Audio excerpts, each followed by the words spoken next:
2026 में जिला पंचायत के चुनाव आने वाले हैं, उसको लेकर क्या तैयारियां चल रही हैं पार्टी की? नहीं, इस समय तो आज़ाद समाज पार्टी का जो संगठनात्मक ढांचा है उसकी मीटिंगें लगी हुई हैं। तो हम लोग 5 विधानसभाओं में मीटिंगें कर रहे हैं और संगठनात्मक ढांचे को बनाने में लगे हुए हैं। जो हमारे विधानसभाओं में जो प्रभारी हैं जिले के और विधानसभा अध्यक्ष हैं, विधानसभा की कमेटी है, वो सभी अपनी अपनी विधानसभाओं में संगठन के गठन पर जोर दिया जा रहा है ताकि संगठन हमारा अतिशीघ्र बन जाए, तो उससे आगामी जो चुनाव है उसके लिए हम अपनी कमर कस सकें। तो आप जनता के बीच में जा रहे हैं, तो उनको किन मुद्दों पर आप अपनी तरफ आकर्षित कर रहे हैं ताकि वह और पार्टियों की तरफ ना जाएं और आपकी पार्टी की तरफ आएँ, आपकी पार्टी को वोट दें? तो किन मुद्दों पर आप बात रख रहे हैं जनता के बीच में? जनता के बीच में हम अपनी पार्टी के राष्ट्रीय अध्यक्ष और इस देश के जाने माने नेता सांसद नगीना आदरणीय एडवोकेट चंद्रशेखर आज़ाद जी द्वारा जो गरीबों, शोषितों, मजलूमों, पिछड़ा वर्ग और हर वंचित तबके को जिसको इस शासन प्रशासन में न्याय नहीं मिलता है, उनके लिए उनके द्वारा राष्ट्रीय अध्यक्ष जी द्वारा किए गए कार्यों को हम विस्तार से रखते हैं और जनमानस में पहले से ही आदरणीय चंद्रशेखर आज़ाद जी के प्रति लोगों में लगाव है। लोग उम्मीद करते हैं कि जहाँ भी, चाहे वो शासन प्रशासन का उत्पीड़न हो या ऊंच नीच का उत्पीड़न हो या किसी भी तरह का उत्पीड़न हो, उसमें जो उनकी भूमिका है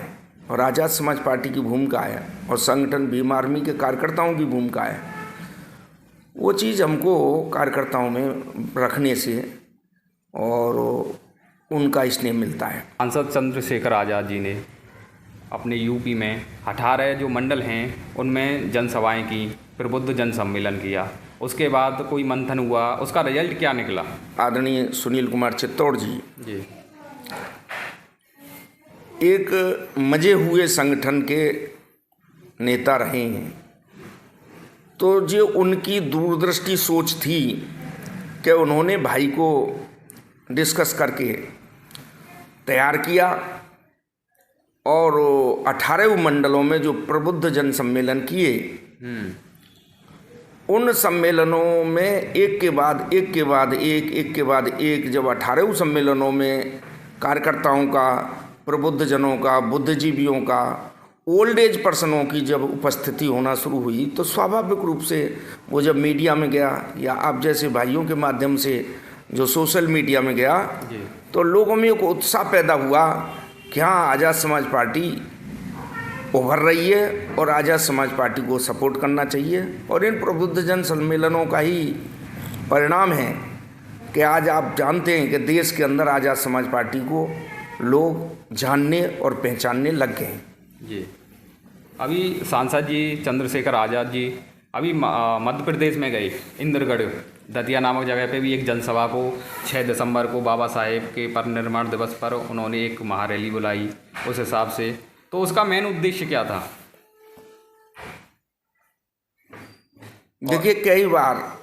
हमारी पार्टी के राष्ट्रीय अध्यक्ष भाई एडवोकेट चंद्रशेखर आज़ाद जी कह चुके हैं कि मैं साहब कांसीराम का साहब का सच्चा सिपाही हूँ। और आप चूँकि अभी उम्र में छोटे हैं, आपने साहब की कार्यप्रणाली नहीं देखी होगी जी, तो उनकी जो काम करने की जो कला है ना, वो साहब वाली है। साहब कभी भी दिल्ली में ही बैठ के काम नहीं करते थे।